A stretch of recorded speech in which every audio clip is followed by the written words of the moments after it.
slew it. A right hand by Holyfield. By Buster Douglas, look at this! He's knocked Mike Tyson down for the first time in his career! But unfortunately, it'll never happen. Front punches, and it's over!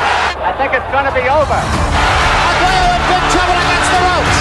I have to say, there seems an element of genuine hate between these two, Ambrose. For sure. I don't hate the man. Just imagine if you bought a ticket. Stop it, Greg. You can stop it any time.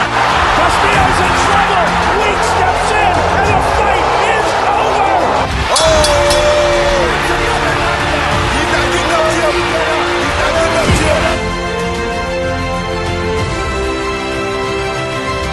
Welcome back to the Legendary Nights podcast. This is your Season 3 wrap-up episode, and I'm delighted to be joined, as always, by the co-host to this network, Johnston.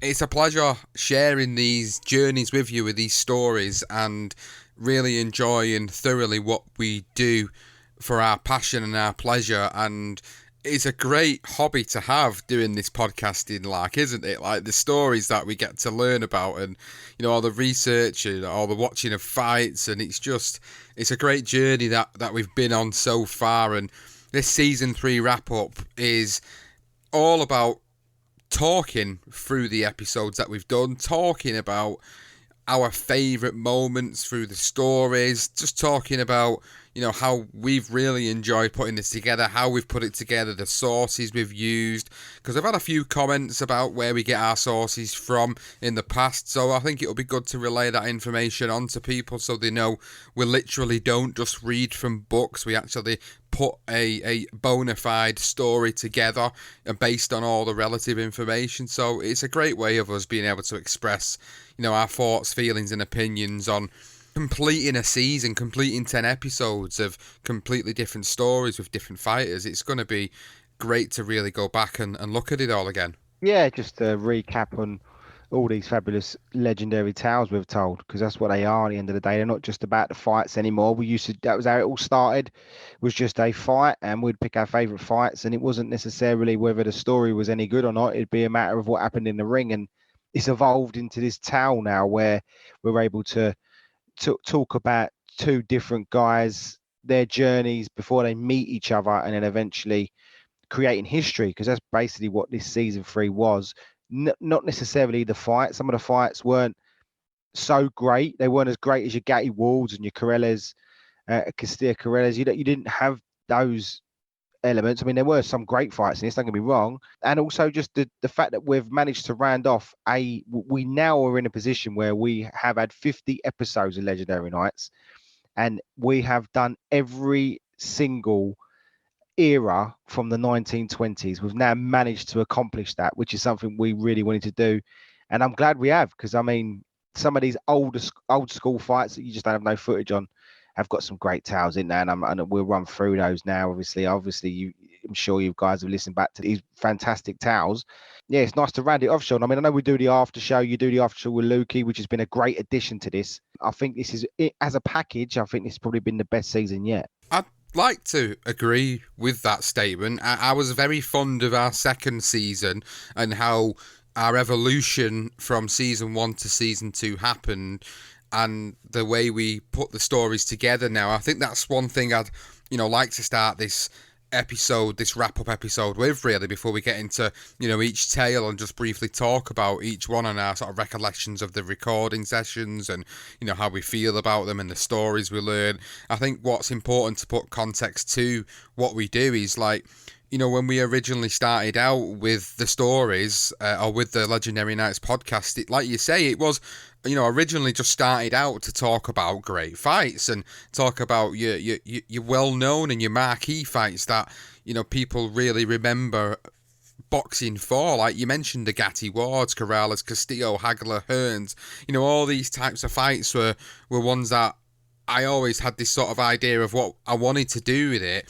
But it was really only when you came on board onto the podcast and that transition happened as to where we started to slowly develop the way we wanted to put this podcast out there. And I think it's just the brainchild of us having these ideas as boxing fans. Like, what do we like to hear? What would we like to listen to is the sort of first question we ask ourselves. And we want to hear stories. We want to hear tales of yesteryear. And then that's how we started to develop the series as a whole. And like season 3 now is solidified as a complete storytelling season, because every single episode has elements to it where there's some sort of controversy or some element of wrongdoing to a fighter or some element of mob affiliation or whatever it may be. There's some sort of a story behind each individual episodes, and the weaving together of the two boxing careers intertwining into their respective fights, whether it be 1, 2, 3 or even 4 fights. For me, it was all about making sure that we had a good selection of stories as opposed to the fights themselves. And I think that's all about the evolution of how we've changed what we do for our podcast, because anybody new to this podcast network will come in and they might pick us up at this stage of where we're at in our podcasting careers, where we feel we've got things nailed down and our niches are nailed down.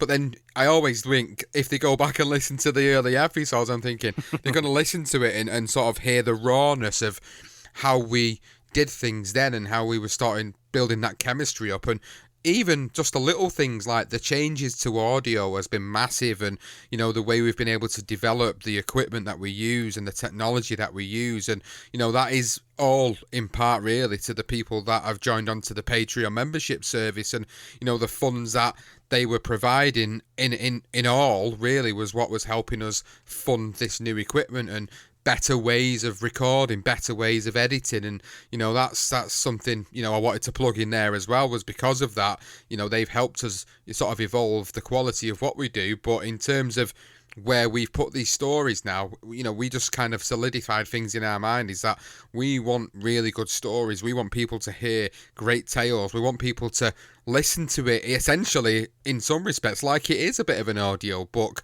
not like we're specifically reading one from one, but we want people to have that feeling like when you're walking down the street, or you're walking your dog, or you're cleaning the house, or whatever it is you're doing, however you consume the podcasts that we put out there.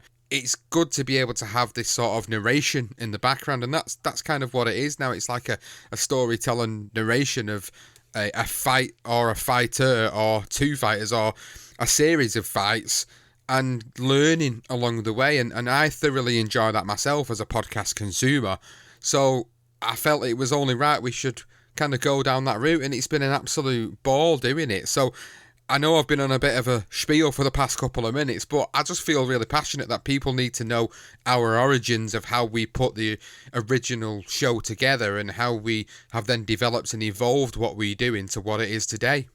Absolutely. You go back to the very first, the George Groves Cole Froch episode, the very first Legendary Night that we did together. It was all about watching the fight and then literally just rolling through the career of each fighter, sort of 4 or 5 fights in before the main event, and then discussing the fight and how we felt about the fight, and it's just developed from there. And obviously we've gone into more depths about these stories. It's almost become, with the Legendary Nights, 2 career profiles, that mini career profiles, if you like, where you pick it up at a certain point, and then from that moment you then lead into that fight, and then we go into the depths of that fight. And I think we wanted to make a point of making sure that we tell a description of each fighter. I think we learnt that, Sean, from the second series. I think because of when you look at Duran and DeZeus, and you look at Griffith and Perrette, we were able to develop that story so well. And even Holmes and Cooney, we did for us, we were really proud of those tales. And I think this is the result. Is the fact is now is we're able to produce episodes that are almost 2 hours, if not 3 hours long, before we even and having the description of the fight, which is what this is all about now. And it's been it's our baby, and this is where it all started from. Before career profiles, before darker side of boxing, this is where it all began. It's nice that I think, for season 3, I do believe this is our best season because of the addition of certain things along the way, and because of the way we've structured it out now compared to how it was in season 1, for instance. But season 2 was definitely a belter as well, though. So we're going to go through each episode, just briefly, a couple of minutes each, really talking about it and just sort of memories of recording it earlier in the year and just sort of initial reactions again. Now, I know I've obviously covered a lot of this in the after shows with Lukey, but I think it's good to share our thoughts together. Obviously, you are the storyteller alongside me, so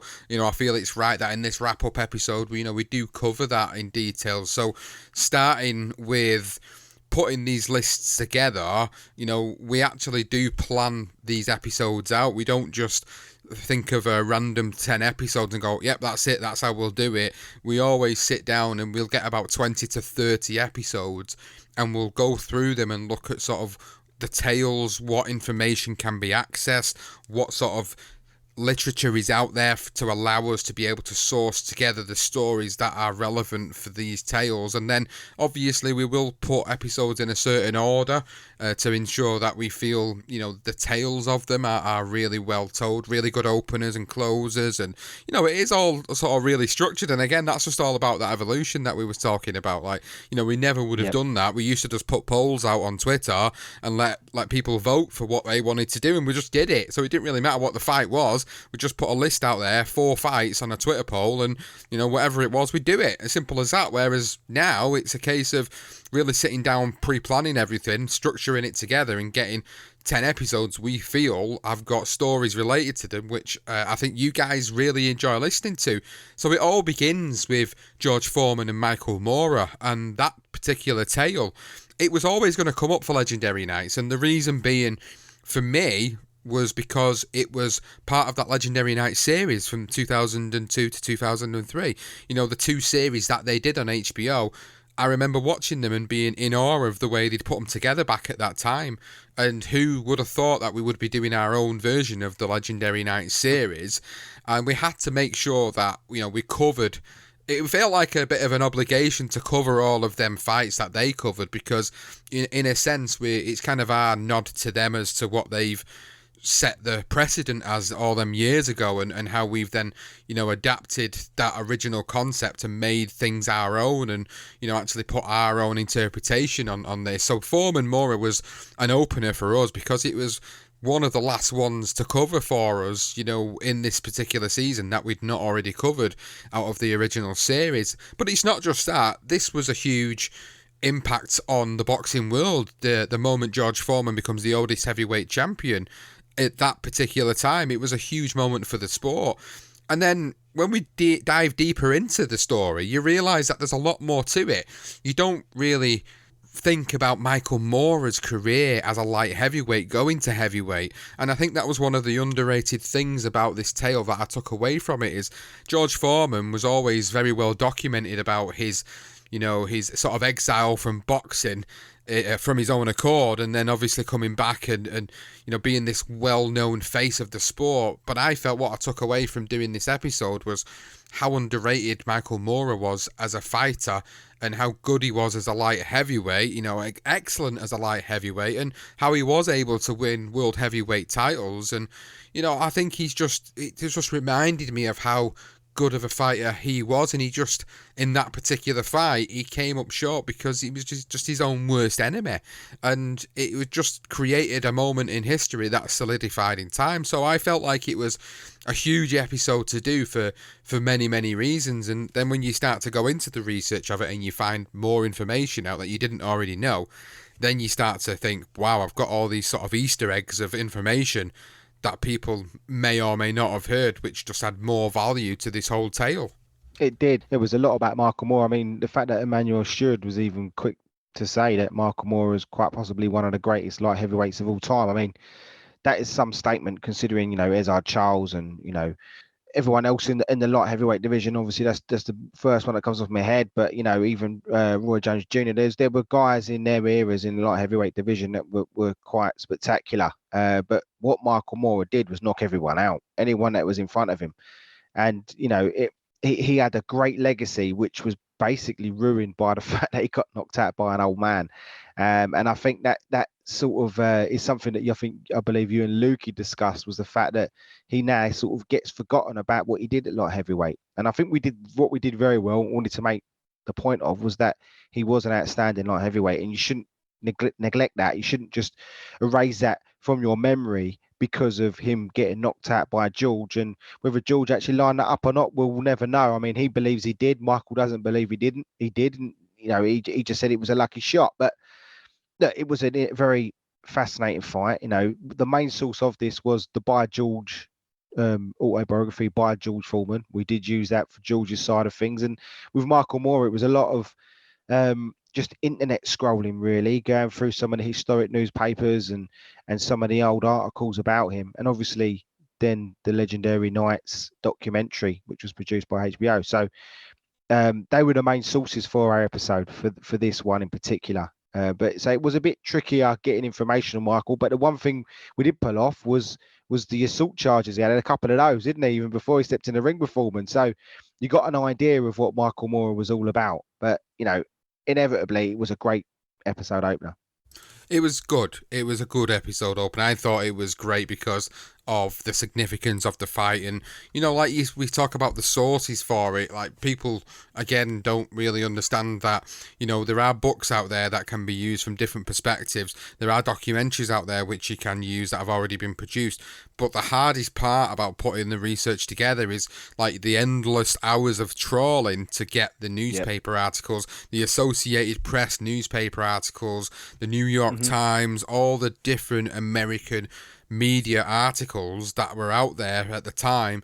You can find them, you can get the historical archives of them, and a lot of the reports do come from them sources, and it helps us then to put the stories together because, these are quotes from the people that were involved at the time. So it's not us making quotations up, it's actually being pulled from media that was released at the time that these fights were happening or any build-ups was happening. And I think that's kind of key to point out, because I think someone on YouTube asked recently about, which book are you reading all this from? And I'm not sure. At first, I wasn't too sure if they meant it in an offensive way, as if to say, like, are you guys just reading a book straight, into the episode? It's not that. There are so many different elements to putting together an actual story that you can't just read from George Foreman's book about this fight, because it is a one-sided biased view of how George Foreman saw the fight. What you do get is his perspective at certain points of his career, which were very key to be able to build the story up. And then you get the information that was reported on Michael Moore, extracts of quotes that he made around certain times of certain fights. So it all puts together a picture from both perspectives. So that's why the sources are very varied in what gets used in the episodes. But the tale of Moore Foreman was a great opener for me, and it led nicely into episode number 2, going into a different weight category, but yet again covering another original Legendary Nights episode, which is the tale of Oscar De La Hoya and Felix Trinidad, which was billed as one of the biggest fights of all time for its time. And again, I felt like it was one we had to include. It was a different weight category. It was a fight that we'd not covered. It wasn't the greatest of battles in the ring, but it had its massive controversy at the end of the fight, with Felix Trinidad taking the decision over Oscar De La Hoya, with many people feeling De La Hoya did enough to win. So there were a lot of variables to this particular episode and stories to this particular episode that we wanted to bring, because they both had slightly different paths going into the big fights of their career, and they shared a lot of mutual opponents as well, and it just felt natural to include this particular episode for the season to cover. And I enjoyed it, even though, like I say, the fight isn't spectacular to watch. At moments, there are some brilliant moments from both men, but it's not your slugfest that you expect. It's not your Gatti Ward. It is a fight which has different variables, different stories to it. And when you actually then go through both men's careers, then you start to understand in the aftermath of watching the fight, like, why the fight probably ended up the way it did. Yeah, you do, and I think the one thing I took from it was we did a Oscar De La Hoya career profile, and we did mention the fact that he struggled to get the Mexican following like he really wanted to, and I think we got a general consensus of a guy in De La Hoya that was struggling to get that Mexican, that feeling of being wanted, to then Felix Trinidad, who was absolutely adored and loved. He had completely different contrasts in what they had as following. And obviously then you had the Mexican and the Puerto Rican side of things. You had Don King and Bob Arum, and then the controversy at the end and whether some of the judges may have been bribed, as basically Bob Arum suggested. There was a lot of that. The fight itself was not a great fight. It wasn't. It was supposed to be, and it didn't live up to expectations. But in a way, that makes it more of a talking point than anything. And I think, again, that's why this had to be brought into this season. And Legendary Nights documentary, obviously, by HBO, again, the second episode that had that documentary, that quick 20-minute documentary. But, you know, there are no books on Felix Trinidad. You know, it was mainly looking at De La Hoya for his the great Hispanic heritage, Oscar De La Hoya, by Susan Mouldy and Rob Mouldy as well. That they're the authors of that particular book we use. But then there was also, again, once again, you know, looking at various articles. The New York Times is always a great one, especially throughout all the years. New York Times with their archives is extraordinary. And you know, and I would suggest, honestly, if you really wanted to learn anything about a particular fighter or a fight, you can literally trail through that endless information. And in the historic newspapers as well, you can just find so much information out there online. You don't need to go to the library anymore. So it's fantastic. And those were the main sources for this episode. And obviously watching the fight and being around the fight, we remember this fight, Sean. It makes it a hell of a lot easier compared to when you look at the old school fights like your Zal and Grazianos and your Tunney and Dempsey's. You know, we can actually see this fight, and it wasn't as great as we thought, but it was a great towel in general. I think the aftermath of the towel was probably the best part of the whole thing, to be honest with you. Yeah, the controversy of it, the opinions, and absolutely how you perceive that fight, I think, is the big moments from that particular tale. And obviously that debate, you know, in some people's mind rages on. If you create this type of debate on social media, you'll always get a difference of opinion. So for that in mind, it still leaves that lasting effect. Even though it's quite a negative effect, it's still remembered in one way or another. Whether it be famous or infamous, it's remembered for various reasons. So episode number 2, the tale of De La Hoya versus Trinidad, and we move into episode number 3, which I think it was one of our more personalised favourites, Tyson versus Bruno. I think, you know, when we thought about Tyson Bruno, we was quite, I think, reluctant when we had the conversation, when we had the sort of pre-planning meeting about it. We was reluctant to maybe put this in because initially we wasn't so sure whether this would actually be a hit with people in terms of has it got value to listen to this tale, because when you look on the outset of things, you know, it's quite one-sided. The fights were one-sided in reality, barring one particular moment in the first fight. They were quite one-sided. You know, Tyson blows Bruno away in both of the fights. But for me, it was all about the build-up, the stories surrounding both fights, which intrigued me so much. And as you go then through the course of researching the episode, you actually realise you've uncovered a bit of a rough diamond in a story here with these two, because when you look back on them sparring many, many years before they fought, and, you know, they had a really good relationship in general outside of the ring, and there was respect there from one another to one another, and I liked that with this tale. I liked that there was a lot of respect between the pair of them. But I think because it's Mike Tyson and because Frank Bruno is so beloved in the UK, and we grew up watching Frank Bruno and Mike Tyson, it was quite a personalised one for us. But like I said, when we uncovered the stories behind it and all the build-up to it for both fights, it really blew my socks off a little bit, because I actually realised that there was more to this tale than what met the eye from the outset. So, like, when we talk about it now, people think like, well, it was just a one-sided affair on both occasions. Yes, you are 100% correct in that assessment of these two fights. However, when you really listen back to the episode and the stories that surround both of them, you're actually getting more perspective behind the mentalities of both men going into each individual fight, and where they were at in their career, and the hiatus Tyson had to have because he was convicted of rape and he went to prison, and, you know, how Bruno was, you know, practically having all these detached retina issues in one of his eyes. He shouldn't have really been fighting, but he does in the second fight.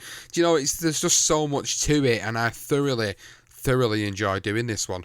Yeah, same here. I mean, and the other aspect of it is, again, we live through this as children, and we see the impact it had on a nation. You know, the fact is that we were in a little island in the UK, and you had big old Mike Tyson and big old America fighting our beloved Frank Bruno, and it was a big deal. It really was, and it, you know, irrespective of the fact that Bruno only had a bit of success in that first round, it doesn't even matter. He was the first one to rock him, and that was, for us, that was a big turning point. And obviously, all the ins and outs and hearing about Mike Tyson is always very entertaining. And obviously, you know, we use both their autobiographies for this as well as the Sky documentary that they beautifully put together. And I think we told a quite complete story in terms of, you know, we've left some room for a Frank Bruno career profile. We've done a career profile on Mike Tyson, but very early on, if we were to do one now, it'd be a lot more in depth than what it was. But hearing just some of the funny stories, I think for me, the one thing that always sticks in my mind about Tyson Bruno, leading up to that fight, is when Mike Tyson's having a row with Robin Givens in the car. I think she hits him, he crashes the car, and then he gives the keys to the two police officers, and they hide it in a garage, hoping to sell it. You're talking about, was it $150,000 motor? It's those stories that they're the diamonds in the rough, and they I know it's nothing to do with the fight, but it just shows you the mindset of Mike Tyson going into that first fight, and then it makes the whole story even more compelling. It does. It does. Little anecdote stories like that we've done for many different episodes over the past 18 months, 2 years, where they've made the episodes greater. You know, even if sometimes the fights aren't so great, it's them stories that do make you chuckle, do make you laugh to yourself, and you know, you think to yourself, wow, these are just great little additions to the stories. And that's why we throw them in, guys. We throw them in because, you know, if you haven't already heard the stories and then you hear the story, you think, bloody hell, I never knew that. Or you might have a little bit of a chuckle at it while you're doing whatever you're doing while you're listening to the episode. And it's great because I know that it's like when I listen to stories told by other people, like I listen to a lot of wrestling podcasts because I was a huge WWF fan during the sort of the golden and attitude eras, and they were my eras growing up. So when I hear all these older wrestlers now telling stories from them times, and then they tell the sort of funny elements to it, they genuinely, I get, you know, satisfaction out of listening to it, thinking, wow, I can't imagine this story. I get the same feeling when telling the stories for you, our listeners, like when we tell these stories about certain elements of Tyson or Bruno or things that we've never told before, or not many people actually know these stories. It's nice when people do come back and say, I never knew that, or I learned something new from that. And there's many people that listen to us that I know that I've contacted, you know, on a personal level, or spoke to me on a personal level, and you know, they've even commented, and they're sort of really big avid boxing fans themselves, do a lot of history themselves with the sport, and then they'll say, even I didn't know that. And I think I take great satisfaction, as do you, from hearing that from people, knowing that, you know, people who think they know everything about something actually don't know as much as what they thought they knew. And when we sort of present them stories to them, I get a nice sort of satisfaction feeling of knowing that I'm glad to have been able to learn something new myself, but then I'd be able to pass that on to other people and let them learn it as well through our podcast. So, you know, it's great when we get to tell those stories. Shall we move on to the next episode? Yeah. You know, talking about stories and hearing certain things and learning things. I mean, there's no better example than Tony Zhao and Rocky Graziano. You know, I myself learned plenty, and I know you did, Sean. You know, one thing I knew about Rocky Graziano was from old Billy C boxing over in America, old Sal Rocky Senacola. That's how he got his name through Rocky Graziano. He had some great stories on Rocky as well.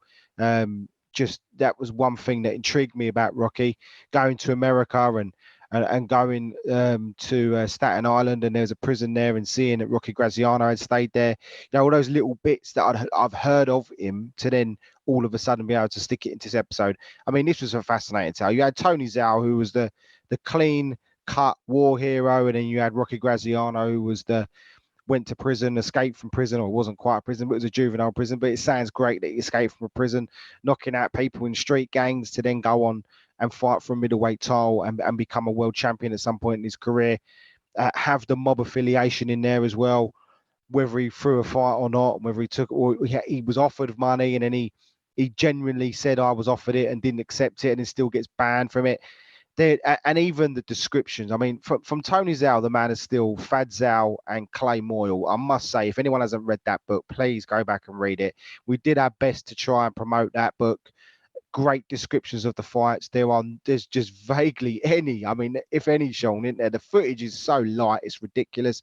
And the other thing was the Tony Zhao Rocky Graziano by Bill Caton's the Prime Time Boxing audio book, which is you can sign up for that and you can listen to that for free if you haven't already. And it gives you, if you can get past the adverts, it's a good listen. It literally explains pretty much how the fight goes. And then obviously Rocky Graziano's book, Fists, Fame and Fortune by Jeffrey Sussman. All the information there we sourced for that episode was from those parts, and obviously from just online stuff, historic newspapers, etc. But the story itself, I just loved the fact that you had this naughty fella against this clean-cut guy. And, just who was you rooting for going into that first fight? I think initially you're sort of rooting for Zhao because he's just that nice fella. But terrific fights. It's just such a shame, Sean. It really is that we don't have the footage, because if this was ever put out there to the general public, I mean, I honestly believe that everybody would be talking about Zhao Graziano. I think that's the difficulty with some of the historic tales, is that some footage is available, even for fights that are older than Zhao Graziano, but then some aren't. And then even if it is, it's very grainy, very hard to watch, difficult to really make an assessment of how the fight goes down, especially if it's one that goes the distance. So that's the only disappointing part of us as boxing fans, not being able to see everything in its entirety. But then to have an imagination like we both have and be able to picture how the fights were going down based on the information provided in the literature that we've used for the episode, it really does paint a great picture in your mind of how these fights were. And obviously there's going to be someone out there with film reels hidden away, locked away in a cupboard or storage with the fights that were recorded from yesteryear, and maybe one day that information gets released and that footage gets released and eventually finds its way onto YouTube, and we get the benefit of it, even if it is in years to come. It'll be great to see all these fights in their entirety. But again, you've said it right, like we've said throughout the course of this show, like you learn so much from covering fighters that you've never really covered a lot before on, and then you get to learn so much about their upbringings, their lives, how they got to where they were, and you just find this newfound appreciation for the sport. Like, the sport in the modern era is so up and down all the time that 1 minute you can love the sport and the next minute you can hate it because of the politics of it.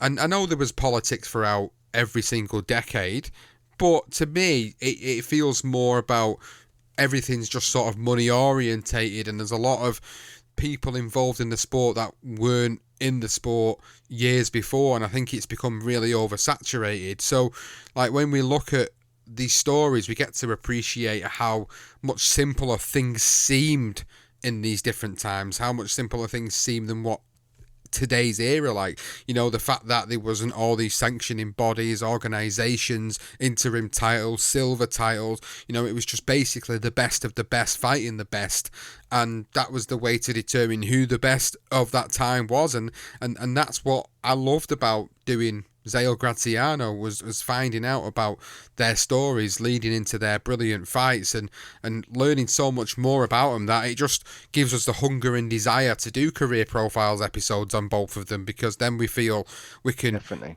put stuff into them episodes that we haven't put into these ones that we've purposely all missed because we want to tell you different stories. It would be impossible to be able to put a Legendary Nights together and then include all the stories, because you'd be looking at 3 to 4 hours per episode, which it just isn't feasible. Like, you don't want to sit there listening to something for 4 hours. 3 is an absolute maximum for what we would do, maybe in sort of part 1, part 2 and part 3 if it's like a huge name, like we've done it before with Jack Johnson's career profile, doing it in 2 parts, because overall it comes to about 3 hours, or just over 3 hours between the two. So there are moments where we will choose to do that to make sure that it would be great. But for tales like this, Zhao Graziano, it has to be told in a way in one fell swoop. So For me, it was just a great tale. I enjoyed it. I loved doing the tale. And then it just got better.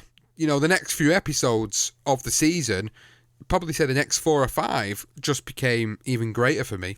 They did. And I think we pretty much thought that as we were putting it together, we felt that, once we've got the ears and people want to listen and we started dropping them on a weekly basis, people might, I quite fancy listening to what's the next one they're dropping. And I think the depths of this is for me, I honestly believe, I'm going to go out there on a limb and say this is probably one of the best episodes we've done in Sonny Liston and Cassius Clay, because of the fact that, who they are. It was always that, Sonny Liston is the first guy now, I believe it is the first guy. We've done a Dark Side of Boxing, a career profile, and a legendary night on Sonny Liston, and no one else we've ever done that with. Not even the great Muhammad Ali. And he had the added side of it of calling him Cassius Clay as well. And actually, we was debating that, weren't we? Do we call him Muhammad Ali? But the fact of the matter is, the significance of this fight is the name change. The fact that he goes in as Cassius Clay and he defeats Sonny Liston as Cassius Clay, and then all the drama that happens after it and in between it, we went into quite good detail with that.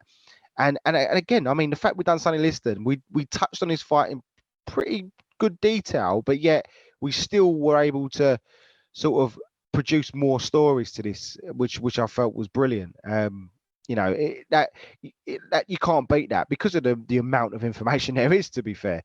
We did use Paul Gallander's book, The Real Story Behind the Ali Liston Fights. That was a great source. Sonny Liston, His Life, Strife and the Phantom Punch by Rob Steen. Ali and Liston, The Boy Who Would Be King and the Ugly Bear by Bob Mee. And The Pariah, The Lives and the Deaths of Sonny Liston, the documentary that is. So they were the main elements of this story. We've used other books as well for Liston and for Muhammad Ali. But, I mean, what a great story, Sean. I mean, I think for me, I literally am going to go on a limb and just say that because of who these guys were, two of my favourite boxers of all time, I think this is quite possibly the best legendary night we've produced. It's definitely one of my favourites. Obviously, at the end, I'll sort of give a brief overview of the sort of the picks of the season for me personally, and I know you will as well, but I can certainly say for sure it sits highly up there as one of the best because of the fact that it was a tale that we'd covered in so many different episodes in some capacity. And you mentioned Sonny Liston, Dark Side of Boxing, Sonny Liston Career Profile, Sonny Liston Cassius Clay Legendary Night, Muhammad Ali Career Profile, and then we've done the Thriller in Manila, we've done the Rumble in the Jungle with Ali, we've done the Fight of the Century with Ali. So we've done so much on the two of them already, and really we haven't really scratched the surface on Ali, because when we first started out Career Profiles at the same time as sort of Legendary Nights, we was in that mindset of how we did things at the time. A lot of it was recollection from memories, from what our knowledge base was, from pulling up bits of information, just various little bits rather than deep diving like what we do now. So, there's definitely scope in the future for Ali to be re-recorded and done in different parts to really do that justice. But because we'd done so much on Liston, it felt natural to sort of close the book on Sonny Liston's career and life and times and untimely demise because of what we'd already covered. And it was significant as well. It was a very significant fight and significant moment in the sport for many, many reasons, which we documented in the episode. And it's one of my favourites because it's the shenanigans that go on with Ali, the shenanigans that he does throughout the course of the build-up to get the Liston fight, and then even going into the first and then second fights. It's just so funny at times. It's just so comical to look back on, and it makes you feel like you want to be a fly on the wall for these moments in time because you'd love to have been there when these things were happening. You feel envious and jealous of the reporters who were able to be around Ali and Liston and the whole atmosphere around it. It just makes me sort of being around these moments in time. It's great to be able to cover them, which is why we do it with such enthusiasm, because we kind of feel like in a way that we kind of, it sounds daft to say it, but I feel like sometimes when I'm doing these episodes, I kind of feel like I'm there, when I'm doing the moments in time, and I feel like I can just picture it. I can just picture being there and being in that moment and experiencing what it was like for the people that were there in that moment. So that's kind of what it personally does for me. So I don't know what it does for everybody else, but I can tell you that's what it does for me, and that's why I love covering it. So it is one of the best episodes that I think we have done for Legendary Nights, period. It's definitely one that we thoroughly enjoyed covering, and one of the best of the season so far. So we will move into episode number 6, the tale of Johnny Tapia versus Danny Romero. A tale which we wanted to do because it was significant to Johnny Tapia's career. We wasn't so sure about whether this would be an episode that, as listeners, you would actually enjoy. And then again, over the course of our planning meeting, realising what information we could source for it was where the decision was made to include it in the season. And then one of the pivoting factors for us was the inclusion of Teresa Tapia's input into the episode. That was a bit of a deal breaker for me to get this episode into the season, was knowing that I'd already had a relationship with Teresa Tapia where I was able to contact her and say to Teresa, look, we're doing this episode on Johnny, would you want to have any input into it, or would you be able to share some of your own memories of the time? When she came back to me and said yes, I was over the moon and ecstatic, because I knew how much value it would add to this tale. It wasn't just us telling the story, it was also coming from the person who was closest to it, who is around to be able to retell a lot of them moments. And it was great that she took the time out to sit down with me one evening, tell me about a lot of these things, a lot of these moments, which we included as sound bites into the episode. It made the tale more prolific for me. It made me realise the significance of this fight for Johnny Tapia and for Danny Romero, and how much it was significant for Albuquerque as well. So it turned out for me to be one of the great episodes of the season, where I didn't think it was one that maybe people would think, it's actually, this is actually pretty good. I actually thought people might think this is one of them sort of filler episodes where they'll go, yeah, it was alright, but I like this one better. Actually, I feel that it came across a lot better than what we actually thought it was going to. Yeah, I think so. I think the biggest problem for us was the fact that what was the information on Danny Romero, and we were a bit worried about that, because we want to be able to tell a story of, two different fighters here. It's not all about Johnny Tapia, it was about Danny Romero too, and the input of Teresa was absolutely amazing. But I think for us that was a problem. So again, historic newspapers, man. Just thank you to them, because we was able to get so much information on Danny, having the information at the time. You can literally put in a time scale. We put in a time scale from a certain sort of between the fights, and we was able to produce information on Danny, on his fights, other stories that we would never have known about. There's no book with Johnny where we had Teresa, we had the ghost of Johnny Tapia, we had Mi Vida Loca. We were very lucky with the information we got there. But I think we wanted to make a big point was the fact how great of a fight this was, the Battle of Albuquerque. And, 6 episodes in, and I still think that probably Tapia Romero is better than all the other fights we've just already mentioned. It's a great fight. I think that's the one thing about it, that it stands alone. I think that was what we really decided when we was deciding what sort of episodes we're going to put together for the season. We thought, well, what a great fight. So hopefully with sort of other information we can surface, we should be able to make it a great tale. But we do know it was a fantastic fight, and it just worked out beautifully, really, didn't it, Sean? I mean, that was great for Tapia, for you to sit down and talk with the lady that was closest to Johnny, and then also have her in the after show as well, which was just adds so much more to a story that we weren't quite sure. And it was an anniversary as well, I believe. It was I think it was like 25-year anniversary, wasn't it? Yeah, I think it was a few weeks after the episode released, or a few weeks before the episode was released. It was actually the 25th anniversary of that particular fight. So it was so strange that it all turned out. Yeah, the timing of when it was released as well was kind of I didn't plan that. When I was planning sort of the episode release dates, that's something I didn't foresee at the time. And then when it all kind of panned out that way, it was quite amazing that it did. And I think having Teresa's input though was key. It was so imperative to let people hear her thoughts on it. She's not really involved a lot in the sport from the UK's perspective. Like, I know she's doing her own promotional thing over there. She's got her sons. I know one of her sons are fighting. So one of Johnny Tapia's sons, he's actually boxing at the moment.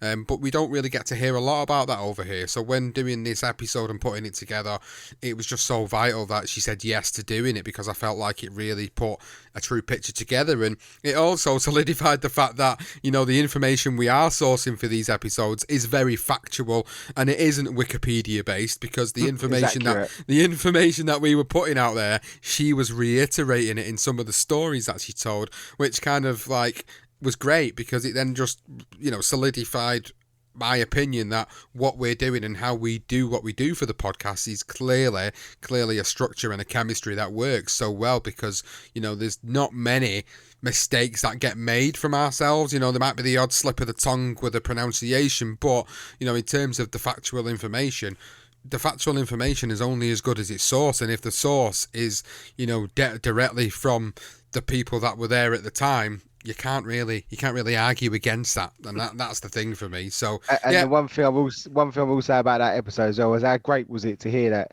Teresa Tapia putting Bob Arum in his place? That was amazing. Love that. yeah, that was good, and obviously, her having her thoughts on that as well, and it was great to hear all Brilliant. That. It was a great episode. Episode 7, Tale of Patterson versus Johansson. Floyd Patterson, Ingemar Johansson. Again, another a trilogy of time where, again, I wasn't so sure how the story would be perceived or what elements of the story would really appeal to the audience. And again, we do this for a sort of a planning meeting. We keep saying, we sit down, we plan it all out. We look at what sort of sources we can get together. What are they sort of worthy fights involved in it? Are they worthy stories involved in it that people genuinely would like to hear about and like to hear all the elements of? And this was another one which I felt was just an underrated fight or series of fights and underrated stories between the pair of them. And I think because we'd not done too much on Patterson and we'd done nothing on Johansson, it felt only natural then to really go to town on this episode and really, like you say, do mini career profiles essentially when doing their intertwining roads, because it then puts a lot into perspective for you as a listener to be able to then understand a lot more about these two individuals if you didn't know anything about them already.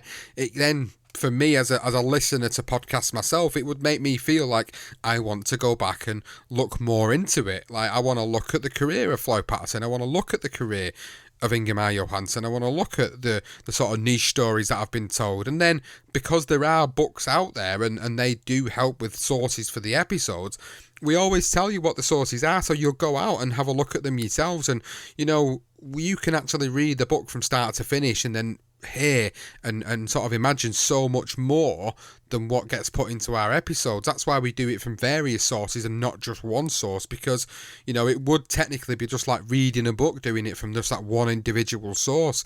When you get multiple sources for an episode, when we can structure the episode together, it gives you a perspective from many different angles, from the angles of the two fighters, from the angles of maybe the promoters or the managers that were around at the time, or maybe from the reporters that were reporting on the fights at the time. So I like to think it gives you as listeners like the perspective of different people and not just a sort of a one biased perspective. And that's kind of why I love doing the way we do it, because I think it does give people then an understanding of both sides of the coin and both sides of the tale, rather than just a sort of biased perspective on it. Absolutely, and I think that's the one thing with Evander Holyfield, Evander Holyfield and Mike Tyson.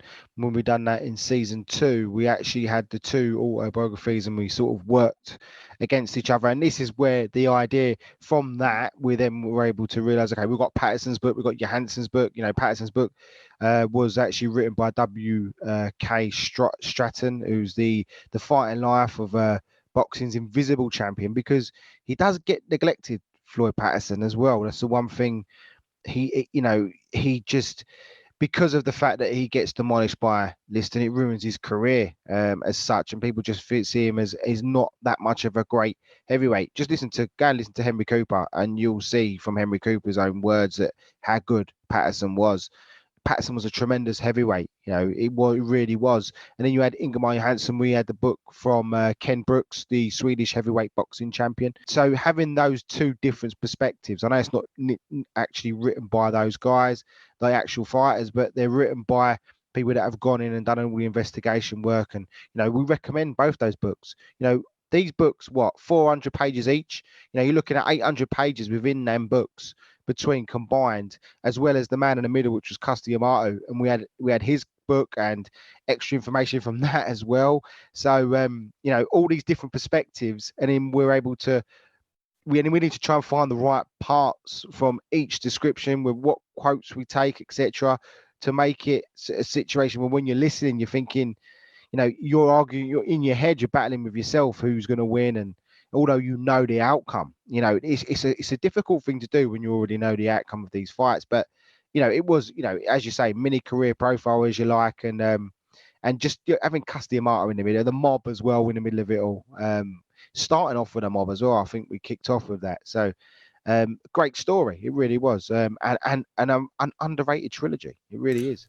Yeah, it's one of the best trilogies of all time. Just doesn't, again, with the essence of time moving forward and technology, and like a conversation me and Lukey had in the after show to Dempsey versus Tunney, and we was talking exactly about the fact that how things change in society, then what it does is it has an effect on certain people from boxing history that were fantastic champions in their own right, but just don't get remembered in the same way as the marquee names, because the marquee names are those ones that are for never forgotten. The sort of they're cherished in the sport so much so that maybe even the guys that beat them are not even given a sniff of respect from, the average boxing fan that goes on social media in 2022. So, again, it's all about being able to put them perspectives out there and give you information about fighters, let you make your own decisions on them by doing your own research off the back of listening to what we've put out there, and make your own mind up about it. That's the main thing. You go and make your own mind up about what you think about these fighters. Were they good? Were they not good? Were they decent men? Were they not decent men? And you can kind of take that on face value then by doing that. And I think that's what this podcast does, is allows you then to hear all these different stories and then probably go back and do your own little bit of research on Google, and you start looking at the fights on YouTube, and you just kind of get a little bit of a feel for everything with all the stories combined. So yeah, it's always great to ensure that the history of the sport is preserved for everyone that's been a willing participant in it. And that leads me nicely into episode number 8, Bobby Chacon, Rafael Lemon, a series of fights which, again, I just think 2022 doesn't do it any justice, because nobody speaks about the fights. We put this episode up on YouTube as well, like we do with all our episodes, and there was one person who commented on it, and he's called Scrapbook Boxing, and he always comments on a lot of our stuff. Thank you for commenting on it, first and foremost, if you're listening. Yep. And we really appreciate it. And he mentioned that he was actually at one of the fights for Chacon versus Lemon, and he didn't mention which one. He didn't say which one it was. He just mentioned that he was at one of the fights, and to be there and in the arena and watching the fights is like, again, we're envious of him, because we didn't live in that particular time where we was able to do that. But being able to put the episodes together with all the relevant sources that is available, and some of the footage that you can able to go and see. 3 of the 4 fights were available. One of them, the layup fight, as you want to call it, the first fight, wasn't available. There's no footage of that anywhere. You can't find it. It's impossible to find. So you have to rely upon the historic newspaper to be able to get a description of how these fights went down. But then when you're able to watch and analyse the rest of the series of these fights, you get to realise that it's just a modern day Gatti Ward, or it's a modern day Corrales Castillo. It's just been forgotten about because of the period of time that it was in, and how things have moved on so fast that in another 10 years, all these Gatti Wards, Corrales Castillo fights from the mid 2000s are probably going to start to fade away like the Chacon Lemons have. Yeah, absolutely, and you're right. I mean, when we started this was one we had a banker. We was actually deciding whether to open this as a season opener. And in a way, I'm sort of glad we didn't, because I think the way we planned it out was great. This is the only second fight in the super featherweight division we've ever done. I think it was Pacquiao Marquez 2 was the one before that. But this was a story, when you look at all the in-betweens of it all, it's an amazing story. It really is. Bobby Chacon on his own is just amazing. And Rafael Limon, this Mexican comes out of nowhere. You will know, New York Times was a great source for this episode. There was a great Sports Illustrated column as well with Bobby Chacon, which was used. And the guy, we send him out there. We love to promote these guys. So Rich, the fight historian, has done sort of 20-minute documentaries on both fighters, so they were good to use those and to try and second that information that he provided by following it up with some articles, which is what we did. And look, the one thing I will say, for me, out of the whole season, and I don't care, for me, this is the best fight, the fourth one in particular. Amazing fight, Sean. I know we don't have no information on the first. I would love to have seen that. By the sounds of it, Limon deserved the victory. The second fight Chacon was amazing, absolutely amazing, and Limon gets cut, finds a way out. The third fight, again, another great fight. The fourth fight is stunning. It is just an absolute belter of a fight. And then it just encouraged me on a personal level. When you think of those two, then you think of Rolando Navarrete and then Cornelius Bowser Edwards. And then you also realise just how fantastic a fighter Alexis Arguello is. You watch those four guys and they all fight each other pretty much. Watch those fights and then go and watch how Alexis Arguello deals with these guys. And that just solidifies my always thought for my love for Arguello. You know how much I love Alexis. He's an absolute legend in my eyes. He can do no wrong. And I think this episode just proved that for me. But what a magnificent fight. And how tragic it was that Bobby Chacon lost his wife to suicide as well during the process of this amazing 4-fight series. It's everything's there. It should be a movie, Sean. It should be a film, mate. And I hope we've inspired someone to potentially do something. I think we did discuss something along the lines, there was a film potentially being made. I don't know if it was this one or not. I'm sure it was. But Chacon, dementia kicks in and then he dies, sadly. The whole thing is just, I loved it. It just wasn't the best for me in terms of the whole season because of the background stories. We just couldn't get enough, unfortunately. So it's more about the fights, but that's what it's all about, right? It is, and sometimes it is just specifically about that. I know, sometimes the stories are hard pressed to locate, and when we do career profiles on both of these men at some point down the line, there'll be a lot more of pre-planning that goes into putting them career profiles together to be able to then tell a full and complete story. And that's one thing we did say we would love to do with these two fighters. But that particular tale, I didn't know too much about going into the planning meeting about it, and it was a recommendation from yourself, and I didn't know a lot. I think I'd only seen one of the fights at the point we was talking about it, so then doing my own little bits of research alongside what you was doing as well, it then made me realise that there's a lot more again to this story than what meets the eye, and that's why it was included in the season, and that's why we was able to put together the ecstasy and agony and the tragedies of how this story played out. And it does make for a fantastic movie at some point down the line.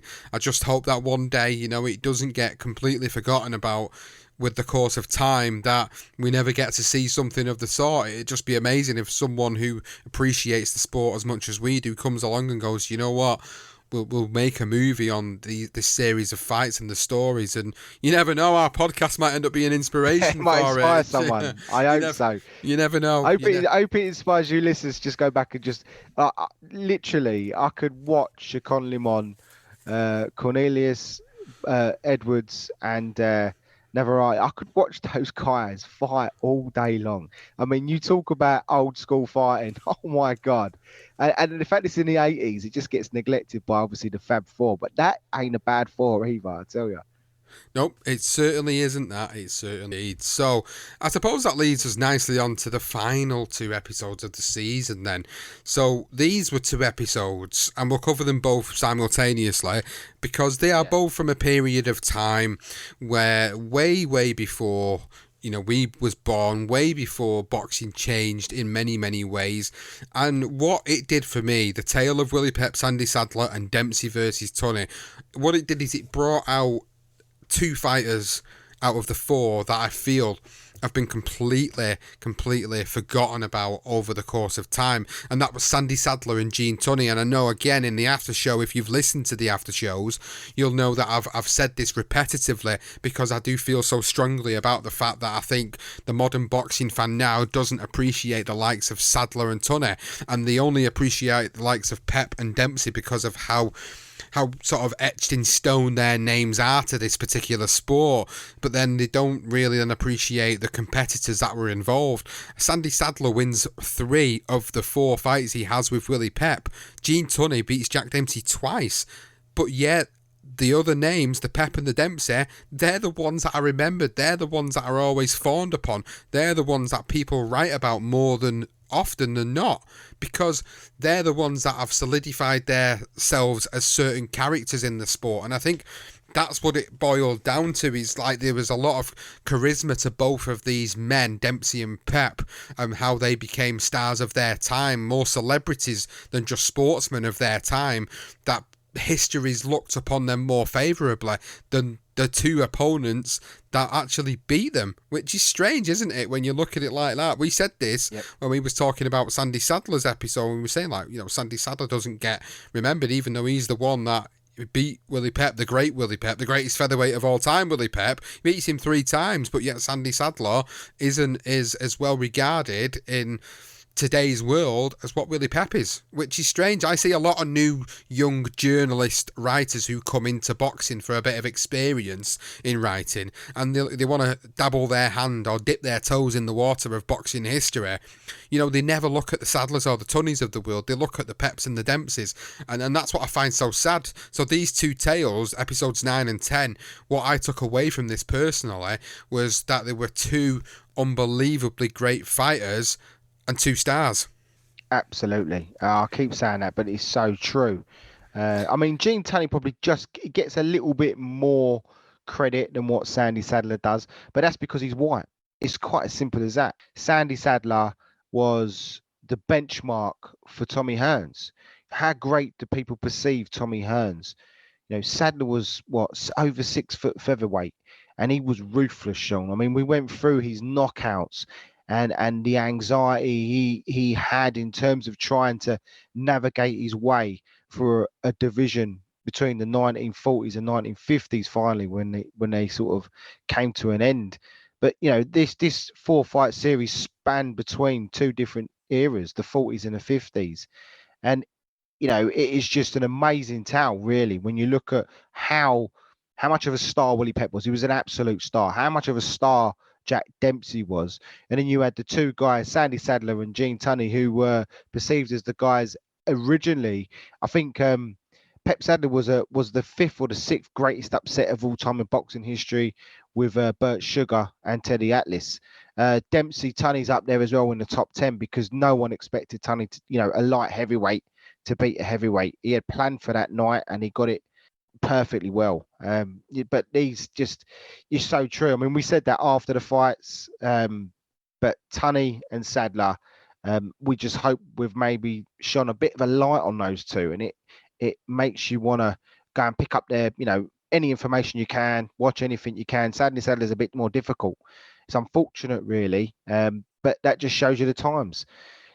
I can't think who it was. It was an author that I read once, and they called Willie Pep the darling of the mob, which we didn't really touch upon. And I've tried to find some information on that. You don't find anything on that. And I do wonder if with Pep, I'm not discrediting Pep, who's a great fighter, but I do wonder if there was a mob influence in there. The way he was able to get titles and navigate his way through, I think he definitely rubbed shoulders with some of the most unsavory characters. Maybe not consciously, but it got him to a position where he's able to win title shots. Was Sandy Sadler, he beats him 3 times, as you say, Sean, and he still doesn't get credibility. And then you get, but great fight. The long count as well, Dempsey, Tunney. We've gone through that, Sean, but maybe we can end it with the long count. How much of a mistake does Jack Dempsey make? He needs to just back off into that corner, the Wally, doesn't he?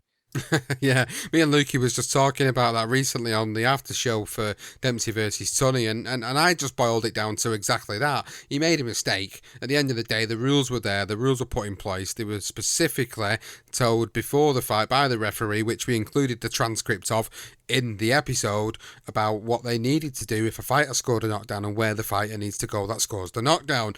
Dempsey didn't do it. He gave a little bit more time to Tunney to recuperate himself, and Tunney was able to recuperate himself and go on to finish that round pretty strongly and then finish the fight. He was already in control of the fight up until that point. So, the long count fight, I think it kind of dispels that myth a little bit when you dig deeper into the archives and the stories behind it. I think, if anything, actually it wasn't really a myth. It was just a mistake that Dempsey made, and we will never know whether that mistake could have been capitalised on. We'll never know that now, and it is just a case of accepting it for what it is. It was a moment that happened that Gene Tunney was able to still go on and win, and Jack Dempsey must have been kicking himself for years after it, thinking, God, I should have done what I was supposed to have done, and I might have had a chance of finishing the job on him. And he just didn't. And really, it created history for the sport. It created infamy with the long count issue, but it created history. It made Gene Tunney, a legend in the sport in our eyes. And it was great to be able to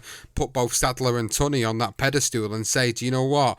As boxing fans now in this age, if you've not heard about these two fighters, go and look them up as well. Don't just think about the Peps and the Dempseys. Look at the Sadlers and the Tunneys, look at what they did in their careers, hear their stories, hear about what they had to say at the time, from the quotes that were sourced, from the books and the articles that we was able to get a hold of. So, I was really, really proud of the fact we was able to put these episodes together as the final two. They were great. They were very historic. They were very old, the 40s, 50s, and obviously the 20s. But I just feel like there was so much value to the pair of them that it felt natural for these two episodes to be slotted in at the end of the season. And that's it for the season. That's us going through each episode now and sort of giving our synopsis on each particular one. There's a few stats now to go through. I'm just going to reel off a couple of stats for everybody before we go into favourite episodes of ours. Stats then. So the total amount of hours, including the after show episodes, totals to 26 hours and 4. That's 26 hours and 4 minutes of Legendary Nights content that we delivered to you this season. Now, if we want to break that down a bit further, you can look at just the episodes themselves. That came to 21 hours and 28 minutes, with the after show being 4 hours and 36 minutes. There's a lot of content there. When we look back on it now, there's a hell of a lot of content. That's not far off the 30-hour mark, that, between episodes 1 to 10 and then episodes 1 to 10 of the after show to accompany it. And I'm very, very proud of what we've put together. Nearly 30 hours of content about this sport that we love so much, with all these different stories and all these thoughts and opinions on. It really amazes me when we do these wrap-up episodes and we get these sort of stats together and we go, oh my God, we didn't realise how much we had put together for this season, like the amount of hours. We know how many hours it takes us to do it, in terms of the sort of the levels of research, planning, preparing, editing. It's probably double the amount of hours as to what we've actually recorded, in terms of what we'd maybe triple the amount of hours as to what we've actually done, in terms of the actual recording times and the amount of hours put into it. But for me, it just makes me sit back and go, wow, look at what we've achieved. It does. I mean, over a day's worth of material out there, and again, just want to echo the fact that the after show of you and Luke is a great listen, because it does break down. It basically does what we're doing here, but we add an added sort of with the stats, etc. at the end of it. But I mean, if there's some like thinking about stats here, I mean, the fact is we finally got a 1920s fighting. We'd never done 1920s decade ever, so we finally managed to break that mold, if you like, and break the back. I can't think of the saying there, but just being able to bring you a 1920s fight. So that was something we were looking at planning at doing, and we've managed to do that. And I think the other thing was we were looking at the lower division weight classes, because we just couldn't, we wanted to do lower classes, but in terms of a legendary night, it just, in terms of the information that can be brought, etc., we just couldn't do it. And finally we got the furthest they've ever had. The only one is the super flyweight, which is Tapia and Romero. The only one out on its own in that division. There's still nothing on the bantamweights. We need to probably work on that. But, obviously, the main ones, as usual, we had 5 heavyweights in the new season. And in general, as a whole, 50 episodes we've done now, 50 episodes of Legendary Nights. And there's still more there. We can still do more, Sean. I know we can. We've definitely got enough for another season. But 17 are heavyweights across the board here. 17. And then in second with 7 is the welterweights. And then 6, the middleweights. The glory divisions, the super middleweights up to 5. So it's about now for me, just before we do our our favourite parts of season 3, what I would like to say is looking at our next season, which will probably be next year now. I think we need to look at the cruiserweights. We need to look at light heavyweights. That will be so. We're gonna throw that out there now, and the bantamweights. If you know of any Legendary Night, bantamweight, cruiserweight, or light heavyweight, send it our way. Send it to BTR Boxing. Let us know of those fights that you think we should do a Legendary Night, because we want to be able to do every weight division before we actually know, look, we can do no more. I agree with that. I think that's a really good idea, and I hope that the people listening, you guys, actually have a few fights in mind, because I'm sure you probably will, and we'll definitely consider them. I mean, we put lists together all the time, don't we, of sort of potential fights that we want to cover for different series, and we sort of get that overexcited about it, that we end up putting like 50, 60 episodes and realising that could go on for another 5 or 6 years with the series. But genuinely, we want to put sort of high quality episodes together. We don't just want to put sort of the willy-nilly episodes together, and admittedly that's kind of how it was originally. We're just doing Twitter polls and as I said at the start of this episode, like how we used to put things together. Now it is about delivering high quality content and showing you guys how much work goes into it, and explaining how these legendary tales are just so good for the sport, and it's so good to bring them back to light or retell the stories, or in some cases it's not even a case of retelling them, it's telling them for the first time, because there's not that much out there, and I think that's another thing we take a lot of great pride in is telling stories, and sometimes telling those ones that people have never heard before. And when people come back to us and say, I've been following this sport for 40 years, but I've never heard that story before. Well done for putting that out there and getting it. That's just a big pat on the back for us, because that's just the hours and hours of trawling, reeling through articles, going through books, going through all the different sources to be able to find these moments where you think, actually, this has hardly ever been covered, if at any time been covered at all. So it's great. And editing it, though, Sean, as well. We're in times of... especially with my pronunciations, mate. Yeah. Big shout out to Johnston for this season's better pronunciations. I've got better. Yeah, it's true.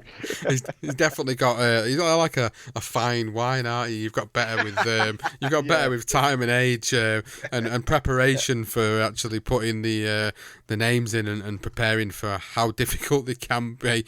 But you know what? It's all part and parcel of the fun. We do have a laugh at them moments, and we try to actually cut a lot of that stuff down and actually put it into a raw file to potentially make like a bloopers episode. That's something that could potentially crop up at some point, is a bloopers episode of all the moments during the course of recording that things go a little bit hairy-fairy and we can never get them right, or there's a pronunciation, or there's a moment where we're quoting somebody and the quote's quite funny and you just can't help but laugh at the quote, and we certainly go into a few laughing fits here and there, but it's fun. This is the fun part of it for us. We don't just tell a story and learn about the sport even more. We have fun doing it, and that's what's great about it. So should we wrap it up then with our favourite episodes? Let's do it. You go first, mate. I've put mine out there, so tell me what was your best episodes for the third season? It was a very, very difficult toss-up, and I mentioned earlier about sort of personalised episodes and my sort of affiliation with certain episodes of the season, and the one that really stood out to me, the one that when we finished recording it, I just knew without even editing the episode, I knew it was going to be an unbelievable episode, and it was Listing Clay. Listing Clay was my favourite for all the stories, for the fact it was like closing the book on one particular fighter, as in Liston, and feeling this satisfaction of knowing that we've covered practically everything there is to cover on Sonny Liston in some capacity. And I think that's feeling of being able to say, do you know what, we've done as much as we possibly can on Sonny Liston, and then being able to add more to the story of Clay/Ali, and being able to add more context to some of the stories and additional stories that we'd not covered before in any of the other Ali featured episodes, also added more value to the episode. And just generally the stories surrounding it, and as I said earlier when we was talking about the episode, like, it made me laugh at moments. It made me laugh and it made me smile because, you know, I envisage wanting to be in this moment and sort of feel how it felt, and I kind of only get this sort of slight feeling of how it could have been, but it's the emotions that it makes you feel, the ride that it takes you on.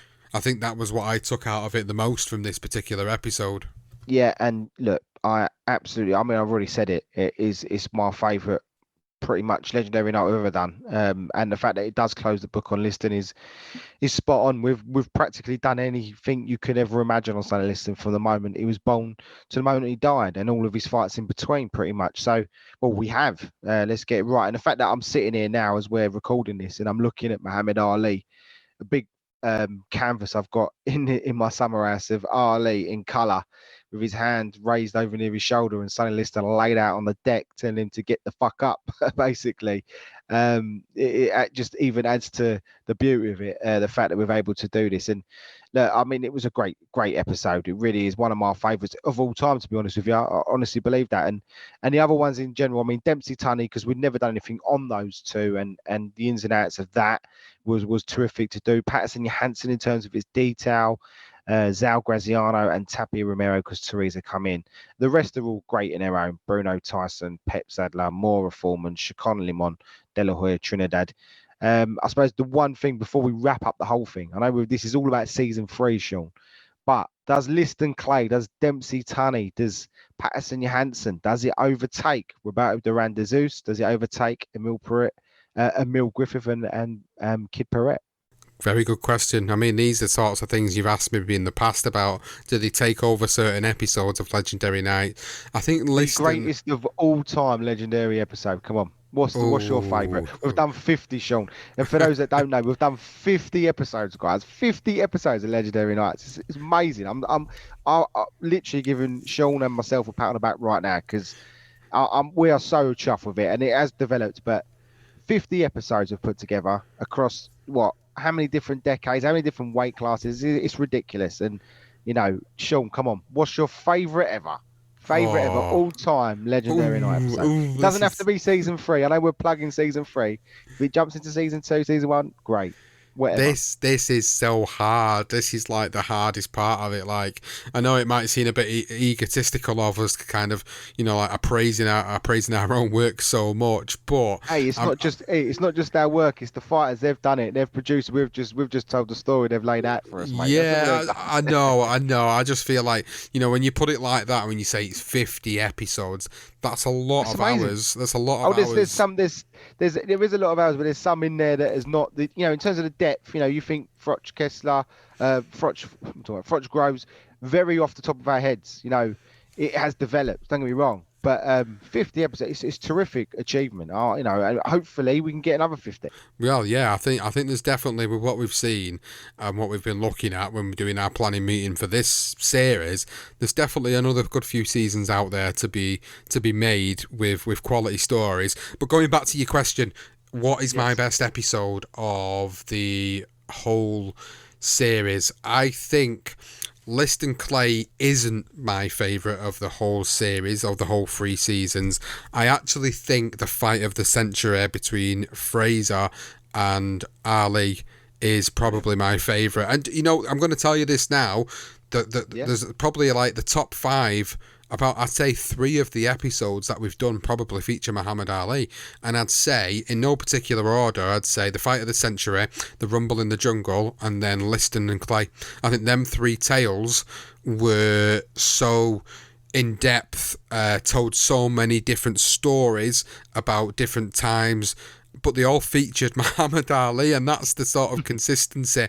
And that then just kind of as soon as I say that out loud, I say, well, that just proves yet again that Muhammad Ali was the greatest at what he was able to do. Not necessarily in some eyes the greatest fighter, the greatest pound for pound of all time, but in terms of the overall impact that he had on this sport, he's got to be the greatest. The whole package.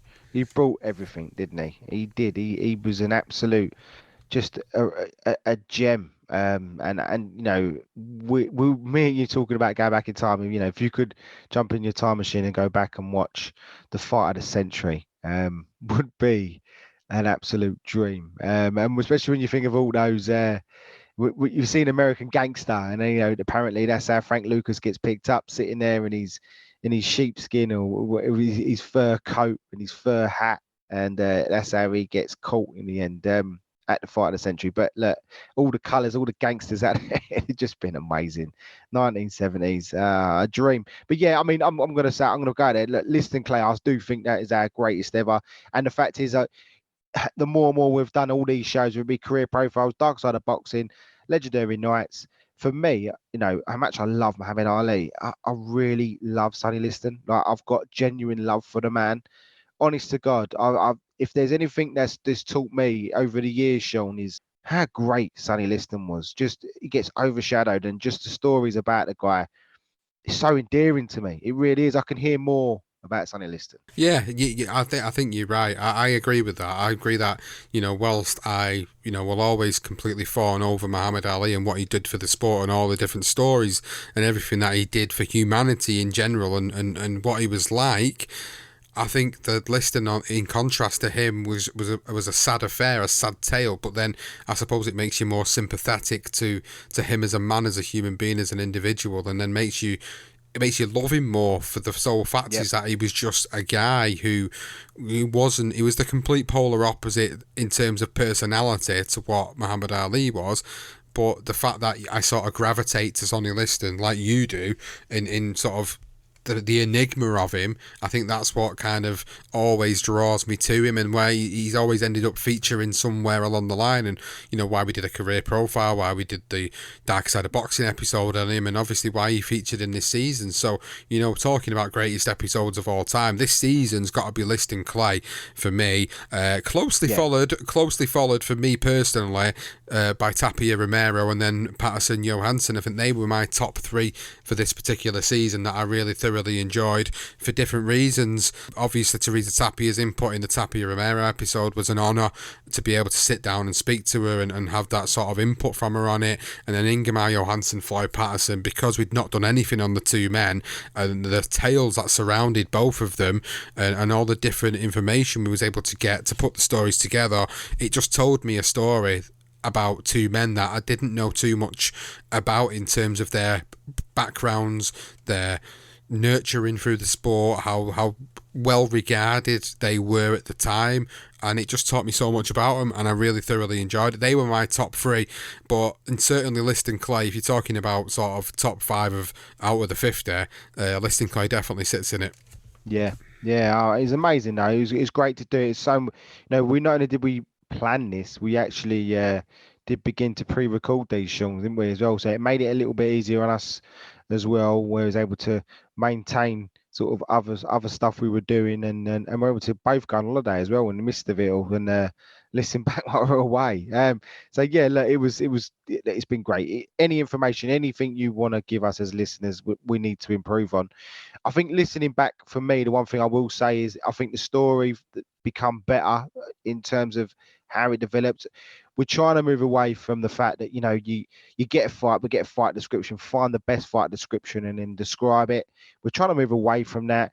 We tend to point you in the direction. If it's a big fight, we'll go into it. But I think that's the one thing I've learned personally when we're putting the research together, is maybe not to concentrate too much on the descriptions of certain fights. You know, I don't want it. We don't want it to be too much. He fought him, he knocked him out. He fought him and knocked him out. We want there to be something in between. So I think as the season progressed, I think we definitely did that. So I think for the next season, we'll be continually trying to do that and make it an easy listen for you guys. Well, it's been an absolute pleasure. It's a great way to wrap up this episode, and I'm going to give thanks to every single author that's been mentioned in this series, all the source material. A big thank you to you for producing all of this information and the books and the literature. A big thank you to the New York Times and all the various newspapers that had that information out there in the domain, which we was able to source for the episode. A big thank you to Teresa Tapia, of course, for doing the Tapia Romero episode. And then a big thank you to every single individual that's downloaded one or if not all of the episodes of this particular season and previous seasons gone by. And finally, a big thank you to the patrons of the podcast as well. We can't not forget you guys, because as we said earlier, without your support, we wouldn't have been able to start improving our overall series with Legendary Nights, Career Profiles, Darker Side of Boxing. Like, that little bit of support you give us, that all adds up across the patrons that support us.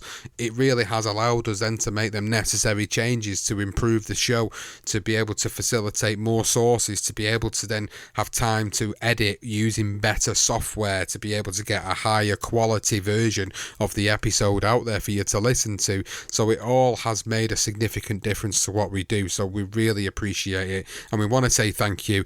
And obviously we always want to plug it as well, because the more patrons the merrier. The more people that support us, the easier it becomes for us to produce episodes, the more time we can spend on doing the research and getting these things together, and the more time we can actually spend recording, because a lot of our time gets consumed by all the pre-planning and all the research that we have to do and all the outsourcing of information. It takes quite a while, and we don't work for a big company. We don't have researchers like the BBC. We don't have people specifically employed in that role to be able to go and put that information out there together. Everything we do is 100% us, and because of that, it's why we have to do series-based content instead of continuous content. It allows us to then produce 10 high-quality episodes for you. So if you haven't checked the Patreon membership service out, this is the time to go and do it now, to jump on board now. Look at what we offer.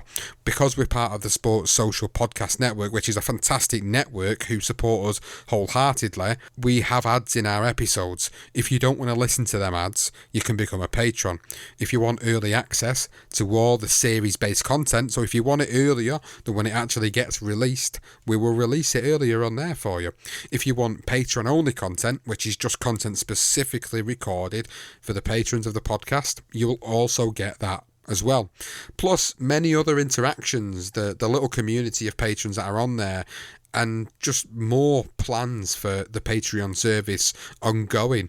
So please just go and check it out. Just take a minute out of your time to go and check it out, what we do. And if you've got the opportunity and you're in a position to be able to support us, even in difficult economic times, and you can do it, we appreciate it so much. So thank you to everybody out there. Thank you as always for supporting. Thank you for everything you do in terms of sharing, retweeting, commenting, recommending. Everything that you've done to help build the podcast from that perspective is greatly appreciated.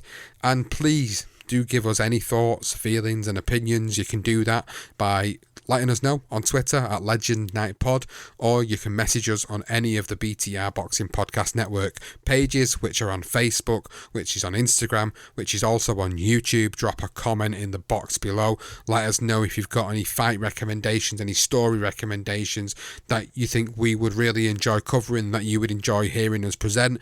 Make sure you do that as well. And that's it for the Season 3 wrap-up. Johnston, any final words from you? Just a massive thank you to everyone that listens, everyone that downloads, the patrons as well. And, I just second everything you said there. And yeah, thank you to all you guys. Thank you to Lukey as well for jumping in and helping us out. And, we've got some other ideas in the future, which we ain't going to mention necessarily now. We need to sit down and have a chat about how we move forward with BTR in terms of how we present this information to you, whether across the board on our niches in Legendary Night, Career Profiles, Dark Side of Boxing. I think we can say Dark Side of Boxing is going to be the next series-based episode is going to come out. Me and Sean will be discussing that next week. Yeah, looking forward to that and starting that. So yeah, look, just thank you to everyone. And it's so difficult at the minute, though, isn't it? I mean, me and Sean have discussed it before. It's hard at the minute to try and scrape some pennies together. So, the utmost respect to you guys that have done that. I mean, we can't thank you enough. Honestly, it's such a hard time at the minute. Just keep positive, guys. Keep positive, keep working hard, and we all get through it eventually. So we just hope that these type of shows help you find a little bit of, I don't know, a bit of saviour, a bit of time to yourself where it might make you forget about the difficult times we're going through in a minute. Very well said. Very well said. And that's a lot of the time why I listen to podcasts personally as well. That's why we do it, mate. Yeah. That's why we do it. That's why I sit there. We read books, and it helps us escape from the shit sometimes. That's all it is. But even recording it does it as well, doesn't it? Recording it, oh, absolutely, it does. It just removes your mind away from some of the shit. Some people are going through some really tough stuff, and this added on top of it isn't helping. So, yeah, look, we just have to say, just look after yourselves, guys, seriously, and we just hope this helps. Every little helps, they say, don't they? Well, that's it, guys. Thank you so much, as always, for listening to Legendary Nights as a season and this season 3 wrap-up episode. We hope you've enjoyed the season. We hope you've enjoyed the episode. We will be back next year, hopefully next summer, around a similar time, with season 4 of Legendary Nights. But in the meantime, please do go and support our other podcast. Darker Side of Boxing Season 3 is in the works. Career Profiles is returning shortly, and obviously we've got our weekly fight previews and reaction shows, as well as the odd interview thrown in here and there. Please do go and check all of that content out. It's greatly appreciated. As always, thank you, and we'll see you next year for Legendary Nights Season 4.